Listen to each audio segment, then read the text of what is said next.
예림가족 이야기입니다. 오늘은 주영옥님의 글입니다. 선생님, 저는 어쩌면 좋을까요? 입니다. 선생님, 저는 어쩌면 좋을까요? 따르릉, 사무실에 전화 메일이 울렸습니다. 전화기 너머에서 누군가가 소리를 지르며 뭔가를 부수는 소리가 들렸고 동시에 다급한 목소리가 들려왔습니다. 선생님, 저는 어쩌면 좋을까요? 저를 좀 도와주세요.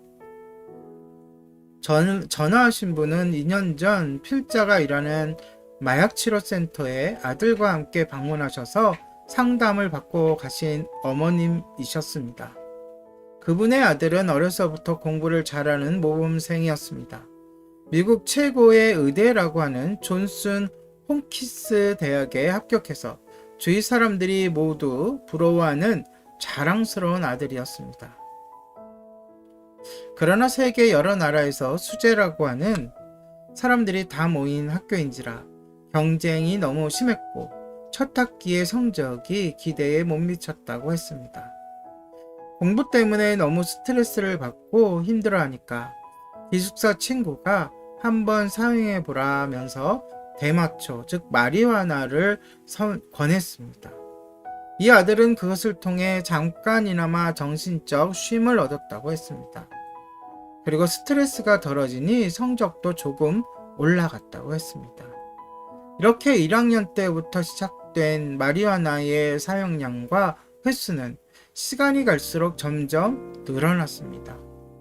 결국 다른 마약이 혼합된 마리화나를 찾기 시작했고 대학에 다니는 동안 계속 마리화나를 사용하면서 스스로 통제할 수 없는 중독 상태에 이르게 되었습니다. 학교는 겨우 졸업할 수 있었지만 졸업 후 어떤 일도 할 수가 없었습니다. 좋은 학교 졸업장이 있으니 바로 취직은 되었지만 마리화나 외에는 그 어떤 것에도 관심이 없었습니다. 그래서 결국 6개월도 채우지 못하고 직장에서 떠나야만 했습니다.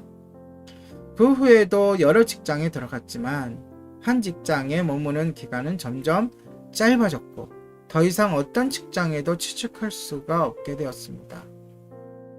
그래서 어떤 일도 할 수 없는 폐인이 되자 어머님은 아들과 함께 상담을 받기 위하여 치료센터를 방문한 것입니다. 상담을 하는 동안 그 청년의 모습은 정말 안타까웠습니다. 단 5분을 차분하게 앉아있질 못하고 앉았다 일어섰다를 반복하면서 불안해하는 모습을 보였습니다.